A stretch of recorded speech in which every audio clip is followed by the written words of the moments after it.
Good afternoon, and welcome to today's presentation entitled Sleep Apnea, What You Need to Know Now. My name is Gary Zamet. I'm the Executive Director of the Sleep Disorders Institute in New York City and President and CEO of Clinilabs Drug Development Corporation, a contract research organization that provides clinical drug development services in the field of sleep medicine. Today's presentation will provide you with an understanding of sleep apnea. You'll learn about the symptoms of sleep apnea, understand how sleep apnea is diagnosed, identify currently available treatments for sleep apnea, and you'll get information about clinical trials that currently are underway to evaluate potential future treatments for sleep apnea. So, what is sleep apnea? An apnea is defined as the complete cessation of airflow at the level of the nose and mouth lasting at least 10 seconds in duration. Most apneas that occur during sleep apnea episodes last between 10 and 30 seconds, but some can be much longer, 60, 80, or even 90 seconds in duration. A hypopnea is a 50% reduction in airflow at the level of the nose and the mouth, lasting at least 10 seconds, and associated with a drop in oxygen saturation or an arousal from sleep. Hypopneas represent a reduction in airway patency or in the flow of air through the opening of the airway, not a complete obstruction, which is represented by an apnea. When we diagnose and assess the severity of sleep apnea as a condition, we're often looking at both apneas and hypopneas. So there are two main types of sleep apnea. The first type is obstructive sleep apnea. This is by far the most common type. This is when the upper airway gets partially or completely blocked while you sleep. And then there's central sleep apnea. This is when there's a reduction or loss of ventilatory drive. In other words, the diaphragm and respiratory accessory muscles that serve to move air in the lungs don't work quite properly. And as a consequence of that lack of central drive, there's a reduction or a cessation of airflow. So those are the two main types of sleep apnea: obstructive sleep apnea and central sleep apnea. Let's take a look at where obstruction occurs in the most common type of sleep apnea, obstructive sleep apnea. If you look at the left uh, side of this set of drawings, you'll see uh, you'll see a side view of a person's head, and you're looking now at about the center of that drawing at the tongue. And if you trace that drawing all the way back to the very back of the tongue, where the tonsils are, the base of the tongue, that's where we often see the obstruction occurring, anywhere between there and the tip of the nose. So the obstruction could be with a large tongue base. It could be with enlarged tonsils or adenoids. It could be with a long and droopy or enlarged uvula, that part of the back of your mouth that's hanging down and dangling. Um, or it could be any type of obstruction that's in the nasal airway, nasal polyps, for example, or a deviated septum that reduces the size of the airway. Anything that's in the airway that is an obstruction or a potential obstruction to free airflow can really contribute to sleep apnea. And if you kind of think about what's happening in that airway, the airway is actually collapsing at some point. So it's a functional or anatomical collapse of the upper airway that is really producing that reduction in flow or a complete cessation of airflow. Think of the airway as one of those old paper drinking straws that we used to have when we were kids. If you would take one of those straws and hold it up to your lips and try to draw air through it as fast as you could, what would happen is that the negative pressure inside of that straw would increase and force the straw to collapse. And if you sucked really hard, hard enough, you could collapse that straw.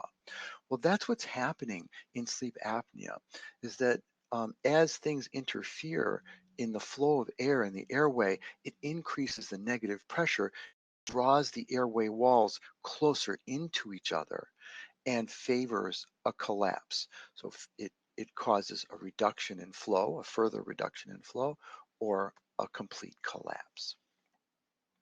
Now, in central sleep apnea, there can be obstructive components, but on top of that, and most prominently in central sleep apnea, you have a loss of respiratory drive. So the diaphragm and the respiratory accessory muscles are not moving the way they should to enable the lungs to move air in and out of the person's body. So that's the primary problem in central sleep apnea, but there can be, in addition, those obstructive components. Well, let's take a look at what an obstructive sleep apnea looks like. Here, you're seeing uh, a, a one-page graphic snapshot of some pages taken from a polysomnographic recording. Polysomnogram is the main diagnostic test that we use to evaluate sleep apnea, whether it's present or not, and how severe it is. And just to give you an idea of what you're looking at, if you look at the tracing all the way across, you're looking at 3 minutes of tracing from the very left side of the page to the very right side of the page. So this represents a 3-minute snapshot of time. And as we go down all of these different channels, we're measuring electrical signals taken from electrodes that have been placed at various places on the patient's head, or sensors placed at other parts of the body. And I'll explain where these signals are coming from. So the top two channels, the blue ones that go straight across for 3 minutes, those are the left and right eye channel recordings. We get those recordings by placing electrodes right along the outside of the eye near the temples. The third channel is called chin. That's a chin electromyogram or muscle recording. That's a good indicator of the muscle tension that's occurring generally throughout the body during sleep, but most prominently from the neck up. The next 6 channels are electroencephalographic or EEG or brainwave recordings. And those are taken from electrodes that have been placed on the scalp and adhered with a little adhesive paste. And using those electrodes, we can detect the electrical activity that's going on underneath the skull, on the surface of the brain. And here you can see the F channels, that's the frontal part of the brain. The C channels, those are around the central part of the brain. And the O channels, those are at the occipital lobe at the very back of the brain. The next channel is a single lead ECG or electrocardiogram. The next 2 channels are left and right leg muscle recordings. And then the next channels are respiratory recordings. The first one is a thermocouple, which measures the warmth of the air going in and out of the person's nose and mouth. Next one is a nasal pressure sensor, measures the pressure of the air going in and out of the person's mouth. And the next 2 are thoracic and abdominal effort, showing just how much effort is being created in the stomach and chest wall to help move the air. And then finally, the last channel at the bottom is a measure of oxygen saturation. So what we see here is whether or not the person's oxygen saturation remains at a normal level or falls down to below normal when they are asleep. Now, this particular tracing is important because if you look at those breathing channels that I showed you, particularly the thermocouple and nasal pressure channels, you can see that at some points, those channels go flat. And what that's showing you is an episode of apnea. In other words, you see the excursions of the activity um, prior to the signal going flat, and then you see it trail off a little bit, and then finally it's pretty flat, and then a lot of activity. You see activity all the way up and down, all across all those channels, leg muscle activity, chin muscle activity, and then the person's breathing again, and you can see normal breaths, first some exaggerated breaths and then some more normal breaths um, on the thermocouple and nasal pressure channels, and then after a little while flattens out again. Then the same pattern occurs, an arousal, a lot of breathing activity, trails off, and then it's flat again. And with each of those three episodes that I've just described, you can see on the oxygen channel, the one at the very bottom, oxygen saturation is going from normal at 98% down to below normal into the 70s. Anything really um, below 90% would be below normal and would be of some concern. Sometimes people with sleep apnea will drop into the 80s, the 70s, even lower into the 60s. This creates a tremendous pressure on the heart and lungs, on the entire cardiorespiratory system. So this is what 3 minutes of sleep apnea looks like. And here you can see, by the way, within 3 minutes of recording, there is one apneic event occurring in each minute. So if we were to calculate the apnea hypopnea index, or the average number of events that occur per hour in a person, if this person's full hour looked just like this, it would be 1 per minute. So that apnea index would be 60. So this would be a pretty severe case of sleep apnea. And to a bed partner, or sometimes even to the sleeper, I want to just give you my own auditory version of what this might sound like to a bed partner. So here, if we start at the very left of the tracing and we see breathing there, what we see is something that might sound like this.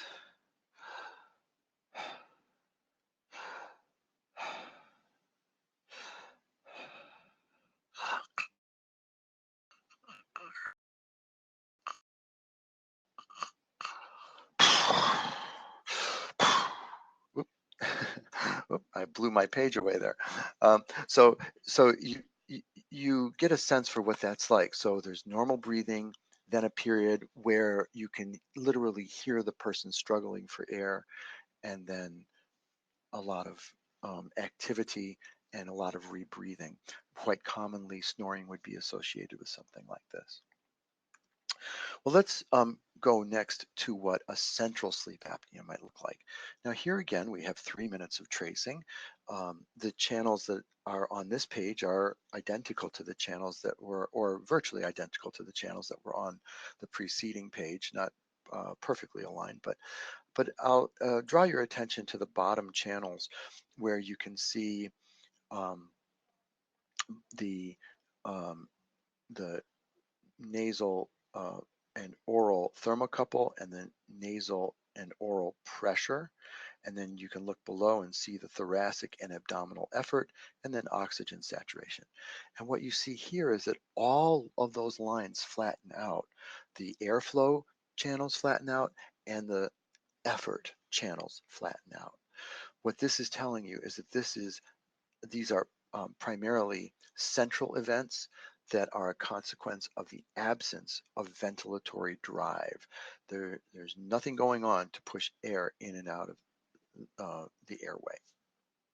And in association, you can see that oxygen saturation drops following each of these events. Dropping, dropping, dropping. Okay.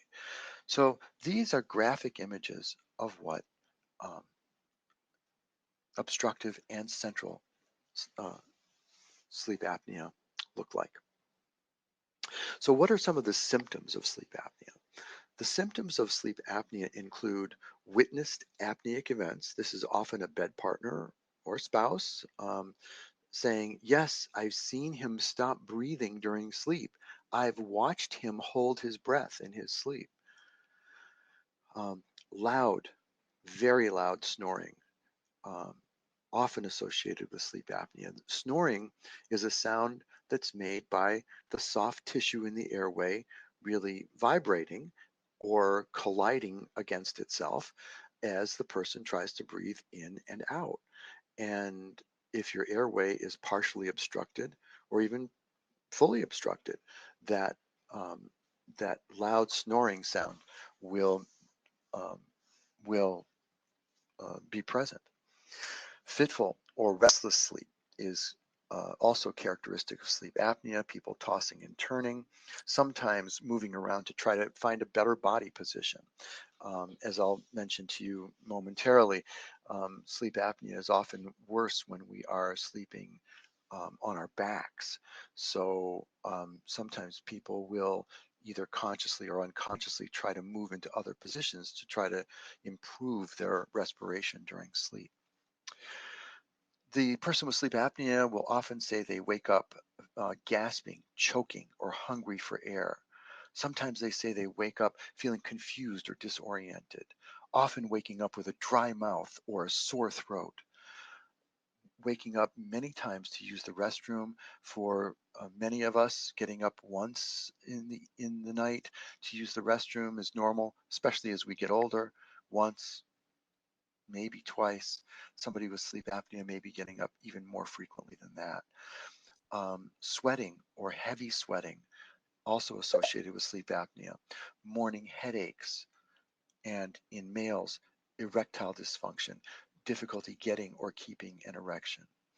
Now, not many people will uh, immediately make this connection, but because sleep apnea has such an impact on the night, it also has such an impact on the day.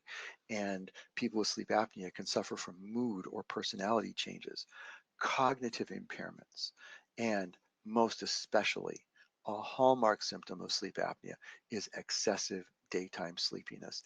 Sometimes it'll be the patient saying, I'm struggling to stay awake when I'm driving in a car or when I'm watching a movie on television or in a movie theater or in a meeting or focusing on my computer screen.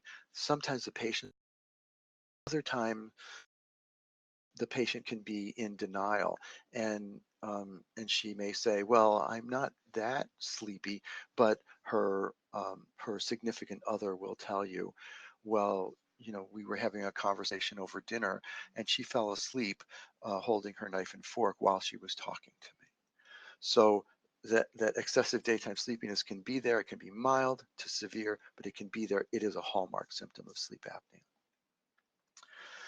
Now, what are the risk factors for sleep apnea? Well, um, gender is one of the most important. We know that men are more likely, perhaps twice as likely, to have sleep apnea than women.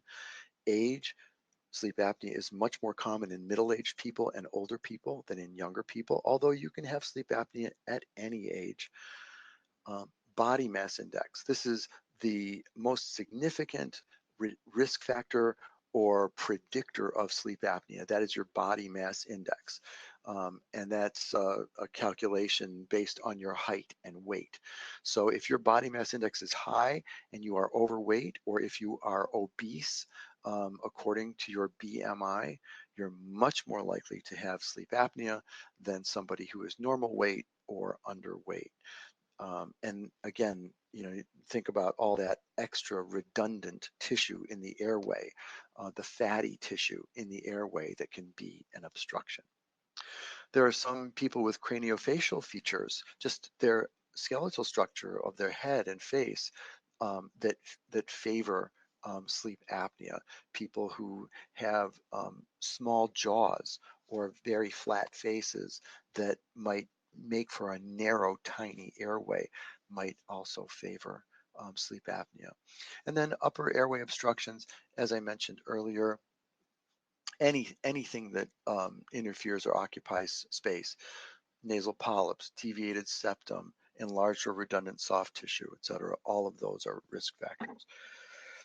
Body position, as I mentioned, we tend to have more sleep apnea when we sleep in the supine position, that's on our backs. We have less sleep apnea when we sleep on our sides. And we have less sleep apnea when sleeping in the prone position on our tummies. And that's probably because gravity plays a role here. So if you're sleeping on your back, it allows much more readily the soft tissue in the airway to essentially fall into the airway. If you're sleeping on your side, it falls into the airway a little less. If you're sleeping on your tummy, then that soft tissue is going to fall forward, less likely to have sleep apnea. And as I said, people will sometimes try to change body position to avoid having these respiratory events during sleep. We had one patient who um, when she came into the office, she showed me her knees, and her knees were red and chafed. And I said, "Well, what? How does that relate to your sleep problem?" And she said, "Because I sometimes find myself waking up in the morning, kneeling down at the edge of the bed with my upper body kind of." Thrown over on top of the mattress because I'm trying to find a better position to breathe. So body position can be a factor. Alcohol or certain sedative hypnotic use, mild-relaxant use, may also contribute to sleep apnea. And also, if one is a current or past nicotine user, cigarette smoker, most likely, also favors sleep apnea. So these are the risk factors. How common is sleep apnea? Well, there have been a lot of studies done to look at sleep apnea. In the 1990s, there was a very large study done called the Wisconsin Cohort Study, and that looked at men and women between the ages of 30 and 60 years. And it was shown that 24% of men and 9% of women had an AHI, or an apnea hypopnea index, or an average number of apneas and hypopneas per hour of sleep that was equal to or greater than 5. And then when they looked at those who um, had an AHI of 10 or greater or 15 or greater, they found 15% and 5% in men respectively, and 9% and 4% in women respectively. And sleep apnea was diagnosed actually in 4% of men and 2% of women. Now, it seems like as we've gotten larger and larger, and being overweight or obese has become a greater problem in society today, that may be a contributor to a higher prevalence of sleep apnea. A recent study has looked globally at the prevalence of sleep apnea suggests that the prevalence now is between 7 and 17% in the United States, with some countries having a prevalence rate of sleep apnea as high as 50%, some countries in Asia. If we estimate what the prevalence looks like now, it's probably close to 13% of males and 6% of females. So sleep apnea is quite a common problem, and a problem that can have significant consequences. So let's take a look at what those consequences are. First and foremost, people with sleep apnea do suffer from excessive daytime sleepiness. As I said, it's a hallmark symptom of sleep apnea, and it does significantly, for many, impair performance. People are walking around in the twilight zone. They're half awake, half asleep. They're not functioning at peak. They're struggling to get through the day. They may endure sleepiness throughout the day, or they may be forced to take naps, to retreat somewhere so that they can get some sleep that they need. That sleepiness is associated with daytime cognitive impairment. These are impairments in attention, memory, concentration, ability to stay on task, um, deficits in really doing some of the basic functions that we need to do in order to engage with the world around us, whether it be uh, a laptop or a discussion with another human being. Mood changes. People with sleep apnea commonly report um, lower mood. Some will experience symptoms that often are characterized as depression because um, of, of their sleepiness and associated impairment, irritability, and sometimes even anxiety. On the physical side, hypertension. We know that sleep apnea is associated with high blood pressure, and that can be a significant risk. Cardiac arrhythmias, irregular heartbeats, also another significant risk. And related to this whole cardiovascular pattern of consequences in sleep apnea, stroke. People with untreated sleep apnea, especially if it's moderate to severe, are at greater risk for stroke. And of course, um, uh, if sleep apnea is untreated, mortality rates are higher in people with moderate to severe sleep apnea who don't treat it. And that's especially true of cardiovascular death. So, as you can imagine, high blood pressure, cardiac arrhythmias, an overall stress on the cardiorespiratory system. If this is untreated, these people can really be at risk. So, if I haven't said it already, if you think you have sleep apnea or someone you love has sleep apnea, or even someone that you may know as an acquaintance, it's worth it to advise that person to get a checkup, get seen by somebody, because um, having sleep apnea can have a real significant consequence for them. So, when do you see the doctor? Well, if you're somebody or somebody you love is a chronic loud snorer, gasping, choking during sleep, witnessed apnea, excessive daytime sleepiness or fatigue, trouble falling asleep or waking up, or waking up unrefreshed, um, unexplained symptoms such as night sweats, going to the restroom a lot, morning headaches, sore throat in the morning, erectile dysfunction in men, daytime impairment, cognitive problems, difficulty staying on task, difficulty focusing, unexplained mood changes, low mood, irritability. All of these things could be a consequence of sleep apnea.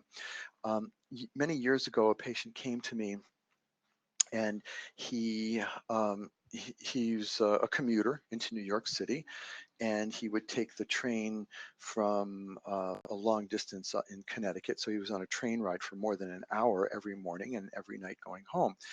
And he suffered from excessive sleepiness. So he would take his train pass, and he would wear a tie clip. Now, these days, not every man wears a tie to work anymore, and if they do, rarely will you ever see someone with a tie clip. Well, he wore a tie clip to work every day because he could clip his train pass to his tie clip, and that way the conductor would come by, see his and let him ride, because he was fast asleep on the way in and fast asleep on the way out. The interesting thing is, not only did this gentleman suffer from sleepiness, but he was diagnosed as having major depression. And he had tried virtually every antidepressant that was available to him uh, um, by prescription from his doctor and his specialist. Nothing worked for him. It wasn't until he was treated for his sleep apnea that his depression miraculously lifted, and he was finally awake when he was commuting into work and coming home, enjoying reading the newspaper in the morning and a book on the way out back home at night. So, so um, some of these symptoms, if they can't, if you think, well, it's low mood, it must be just my mood. If you're having any of these other symptoms, think about a sleep evaluation. Think about sleep apnea and whether or not you have any of this other these other elements of this constellation of symptoms. Okay, so what's going to happen if you see a sleep doctor? Well, for the very simple cases of sleep apnea, you can have testing done at home using a home sleep apnea testing device. Um, And this may most likely be recommended if you are believed to have a moderate to severe case of sleep apnea that is uncomplicated by other medical conditions or sleep disorders. In more complex cases, sleep laboratory in-laboratory testing is likely to be recommended, and there you go into a sleep center um, where they will have you come in the evening. They'll apply all of the electrodes and sensors required to do diagnostic recording, and then you sleep in a bed in a private room in the sleep center, and you're able to get out of bed in the morning, uh, dress, and leave, and then the results become available to you shortly thereafter. So what happens if you're diagnosed with sleep apnea? Well, we have different approaches that we can take. Uh, Quite commonly, lifestyle changes are recommended. And as I said, because body mass index, or being overweight or obese, is one of the most significant contributors to having sleep apnea, well, these lifestyle changes can often involve diet and exercise. There are medical devices, surgery, and medications. Let's talk about lifestyle changes.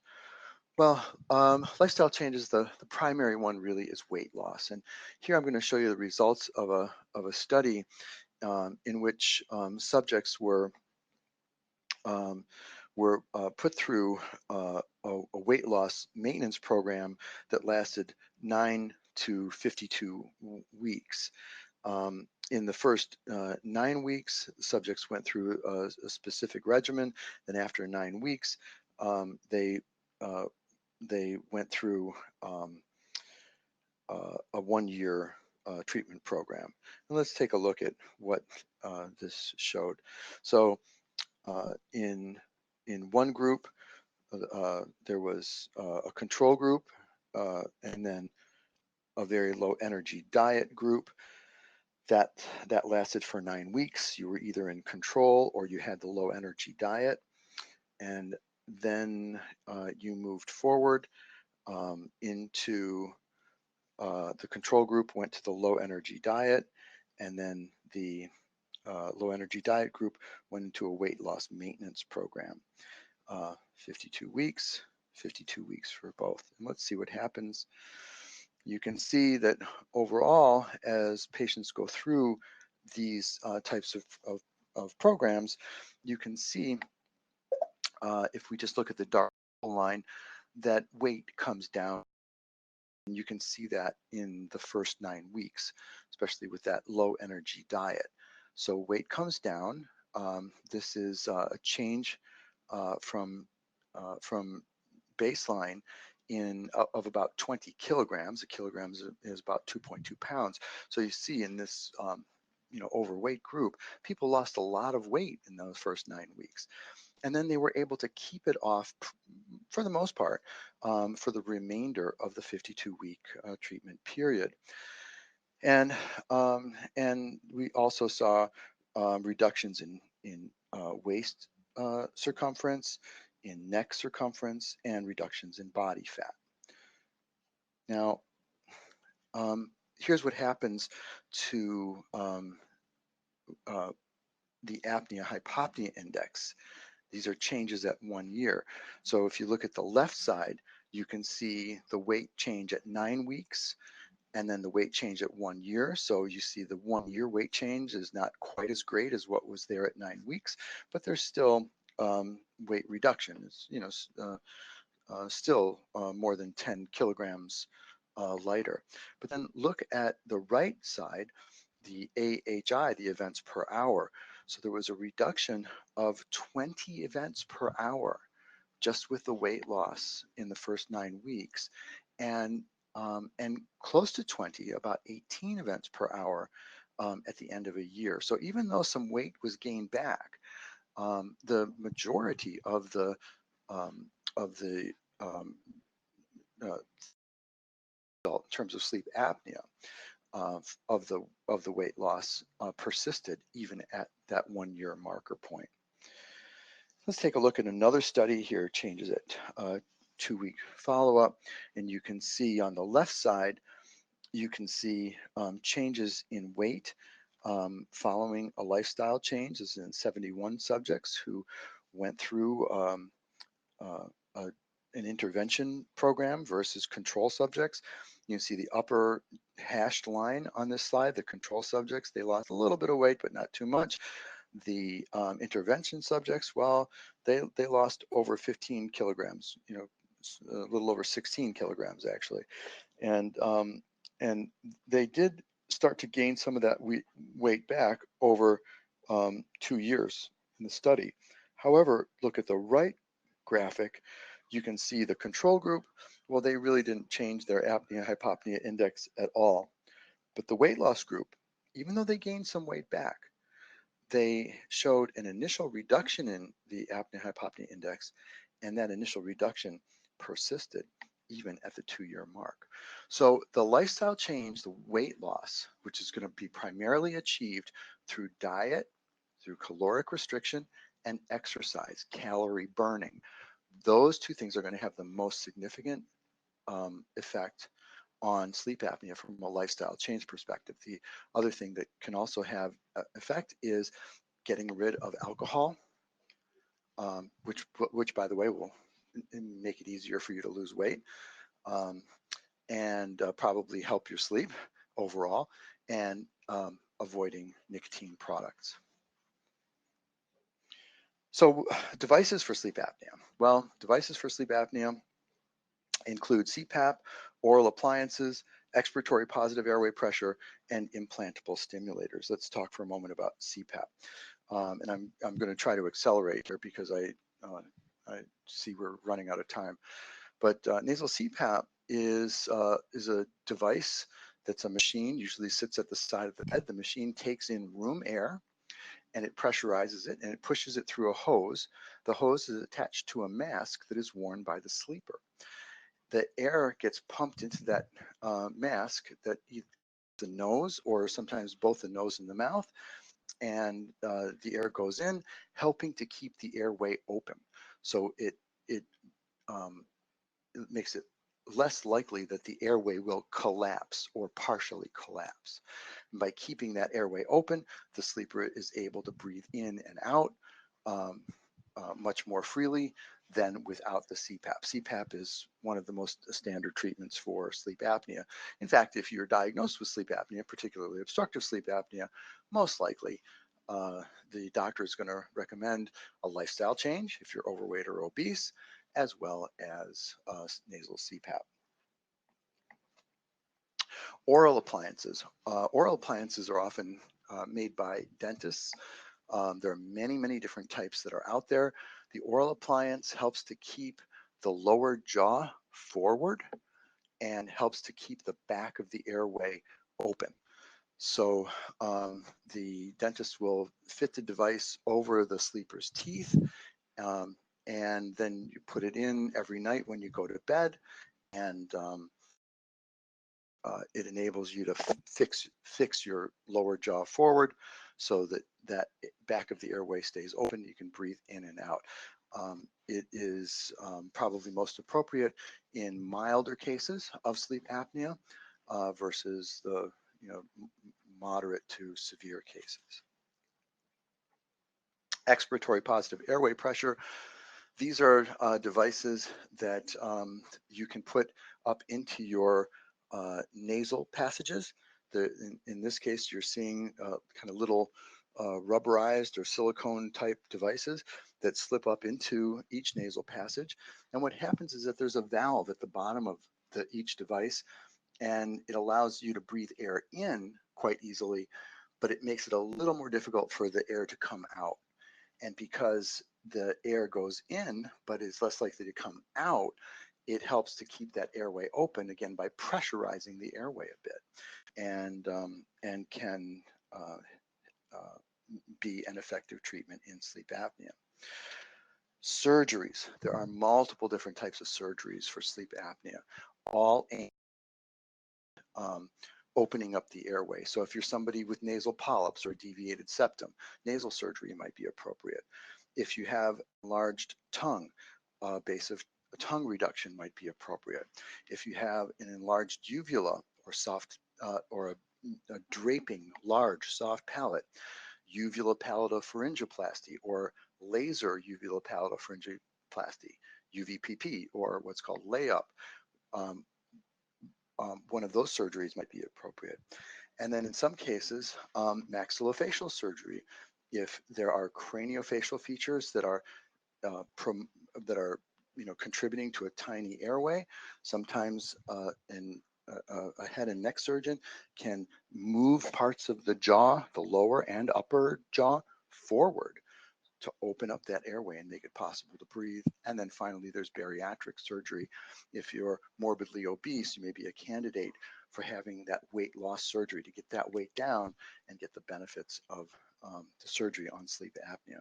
So there are lots of surgical approaches. And I have not even covered any of the stimulator devices, but those are out there and available as well. Now, let's talk a little bit about medications quickly for excessive sleepiness and sleep apnea. These are medicines like modafinil or Provigil, armodafinil, Nuvigil, or solriamfetol, Sunosi, which was recently approved. And I'll show you data from one study of 440 men and women, ages 18 to 75. Subjects received solriamfetol at doses of 35.5, 75, 150, or 300 milligrams, or placebo for 12 weeks. And they were studied using a test called the maintenance of wakefulness test. That is a test that's done in a sleep laboratory to see how long somebody can lay awake. And another outcome assessment was the Epworth Sleepiness Scale. That is a self-report scale to assess sleepiness. Here you can see the data from the solriamfetol trial of the wakefulness tests done 1, 3, 5, 7, and 9 hours after waking up in the morning.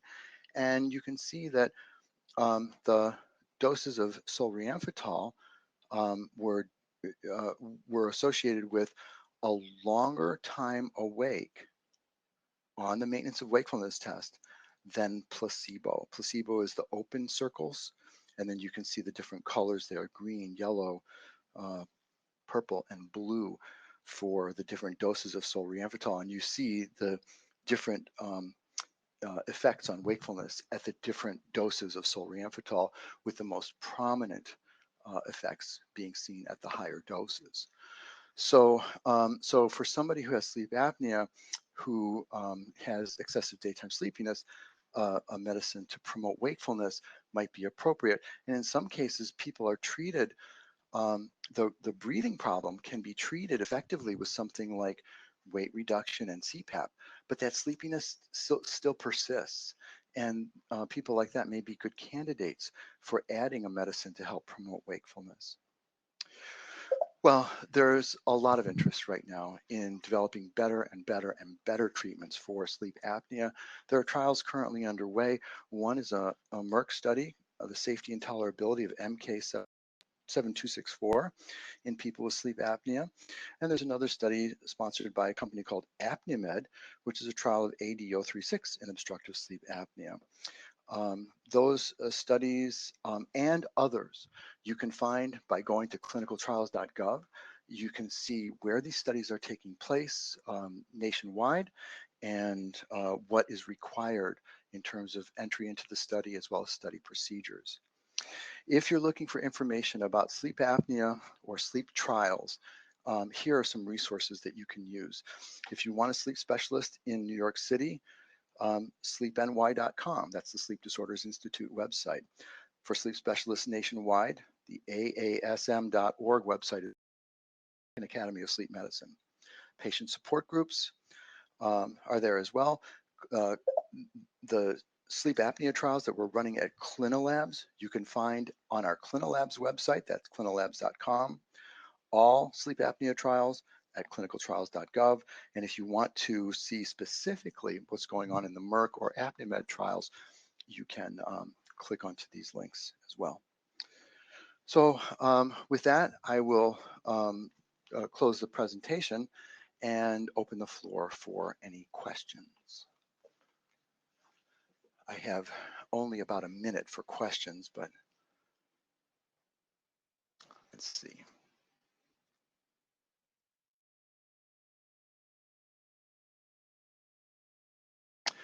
Okay, here's a good question. Um, the person says, I suffer from loud snoring, and I no longer sleep in the same room with my wife. Does this mean that I have sleep apnea? The answer to that is no. Not all people who snore have sleep apnea. However, almost all people with sleep apnea, especially those of the obstructive type, um, do snore. So the snoring can be an auditory warning sign that you may have sleep apnea. And if it's gotten to the point that your snoring is interfering with your ability to sleep in the same room with someone else, then it may be worth checking out.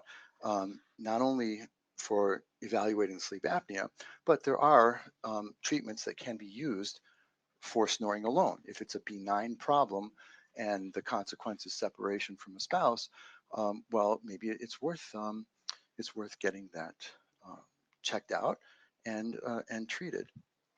Um, and Another question is uh, is CPAP effective in 100% of cases? Um, and the answer to that is no. Unfortunately, no. CPAP, uh, continuous positive airway pressure, and associated treatments. There's there's continuous pressure, there's biphasic pressure, there's adaptive pressure. There are all these kinds of pressure treatments that can be applied now. Unfortunately, they're not effective in 100% of cases, and wearing the system can be a bit cumbersome. It can be a bit frustrating for some people. So some people will abandon the use of CPAP, and they are people who we would consider either non-compliant or intolerant. They just can't tolerate the treatment. So for some people, may feel like the treatment is worse than the disease. So, so in that respect, a fair percentage of people will discontinue treatment after it has started. And in other people, the CPAP, even if it's associated with a positive lifestyle change, may not bring respiration down into the normal or near normal range. Um, for example, we had one patient who produced a lot of mucus during his sleep, and his nasal CPAP mask would literally fill with mucus in the middle of the night, and he was he then he began to breathe in the mucus. It was just not a solution for him, so we had to look at other options. So the most important thing is if you have sleep apnea and you're diagnosed with it, to talk with your doctor, talk with the sleep specialist, and learn about all the different treatment options that are available, as well as what to do if something is not working. If it's not working, don't give up. Um, you know, uh, when I talk to my own doctor about my own medical concerns, if I'm not satisfied with the result, I go back and I see him. I'm not so worried about bothering him or annoying him. That's why he's there. He's there to help me. So I tell him what's going on, and he might suggest the next best solution. And that's how you can come to a solution of finding the proper treatment for your own sleep apnea. So I've gone a bit over time. I apologize, but it's been a pleasure speaking with you today, and I hope that you found this webinar to be helpful and informative. Thank you very much.